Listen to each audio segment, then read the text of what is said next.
Undisputed. We are live from Los Angeles. I'm Jenny Taft here with Skip Bayless and Shannon Sharp. Good morning, guys. What a day we've got planned. How you doing? I'm doing great. You see what we did? We rested up two big guns and still came out with a dub, Skip. That's what we do. Shannon Sharp, what is going on with your man LeBron James? He keeps leaking he's going to play against the Knicks, then he's going to play against the Rockets, and I think he's just resting on his laurels from last year. He shows up for the banner raising, and he doesn't even play against the lowly Rockets. Maybe he's going to take the rest of the year off. Maybe he's done. I don't know. Let me tell you how confident we are. We might not play Bron and AD in the play-in game. And just wait for the real thing to start. That's how confident we feeling right now. We'll see about that. You're feeling that confident. I do not understand what's going on with LeBron. I hope that both of you can explain it to me later. But I would like to start somewhere else. We are so excited to break down the NFL's first ever 17-game regular season schedule for 2021. And we are going to take a full look at the Cowboys' entire schedule, tell you their record. Skip and Shannon may disagree there, but only appropriate. We begin with the defending champs. And one game we've all wondered about and can now officially circle in red Sharpie is Week 4 when Tom Brady and the Bucs travel to New England to face Bill Belichick and his former team of 20 years where Brady won 6 Super Bowl rings. He can become the 4th quarterback in league history to defeat all 32 teams. In fact, the NFL's director of broadcasting and a member of the scheduling team calls it, quote, a once-in-a-lifetime game. So, Shannon, who wins Week 4 at Foxborough, and what is the Bucs' overall record here? Well, Skip, it doesn't happen very often. That's why in the 100-year, 101-year history now, there have only been 4 quarterbacks to defeat all the teams, because normally the quarterbacks, Skip, they stay there for perpetuity. They retire or they go to some downtrodden team. We saw Johnny Unitas finish, if I'm not mistaken, Skip. I think he finished in San Diego. He did. I think Joe Namath was with a Ram. He was. And they weren't very good. So if they played the previous team, they weren't good enough or in a good enough situation to win. But you look at Peyton Manning, you look at, I think, Drew Brees and Brett Favre, probably the others, and no one really thought that Tom Brady, when he was in year 18, 19, would even have an opportunity to ever play against the Patriots. So this is probably a once-in-a-lifetime thing. But for me, Skip, I believe the Patriots are going to be a much better football team. And this is what we know. Coach Belichick, at some point in time, has given every quarterback he faced a problem. Maybe not the second time around, but the first time around. And this is the first time that Coach Belichick is actually playing a live game plan, preparing a live game plan for Tom Brady. Now, Skip, we know in practice, 2-minute drill or things of that nature, Coach Belichick probably would come up with schemes and says, okay, Tom, this is what I'm going to give you today, and then let's see how you handle it. And then he and Tom can sit down and say, well, I'm thinking the defensive coordinator is going to do this, because this is what I would do if you came out in this formation, in this down and distance, in this area of the field. So it was a great back and forth, and Tom Brady learned some valuable things. And so I think I don't consider this is the first time, Skip, I really think that Coach Belichick maybe has given Tom Brady too much information, because Tom knows things about Coach Belichick and what he likes to call in certain areas of the field. But I'm going to take the Patriots to win this game in the upset. The Bucs will be coming off a long West Coast trip. They play Week 3. They play at the Rams. The Rams normally give them fit with that pass rush. Now they come all the way back to Tampa, try to prepare, and then get ready for New England. New England with their addition, Skip.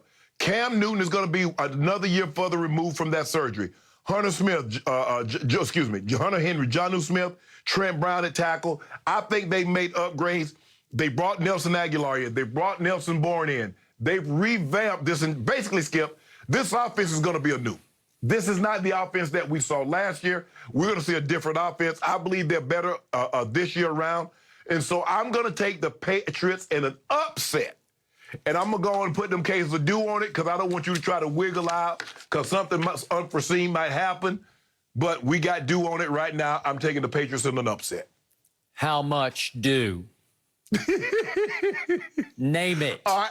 Okay, let's start. We're going to start with 3 cases, and we could possibly build our way up all the way up to like 5 or 6. The sky is the limit on how many cases you want to lose to me on October 3rd, Sunday night, for our Monday show on October 4th. I cannot wait because I'm going to be sitting in this very chair in all my glory, gloating about the maybe 10 cases of Diet Mountain Dew that I just won the night before from you, thanks to Thomas, Edward, Patrick, Brady Jr. Shannon Sharp, there is absolutely no way in heaven, no way in hell, that Tom Brady is going to lose to Bill Belichick in Foxborough, Massachusetts on Sunday night, October 3rd. It will not happen because Tom Brady will not allow it to happen. That is his house more than it is Belichick's house. Right now, yes. Belichick's basically just squatting in Tom's old house. Tom Brady, I used to say, was 75% of the dynasty, and now I've gone up to, as I told you last year, 90% of the credit he deserves for the New England dynasty. Because all he did in his first year away from Belichick was to completely recreate the Patriot way in Tampa Bay. And he turned a 7-9 team into a Super Bowl winner during a pandemic. I have never seen anything like it in the history of sports.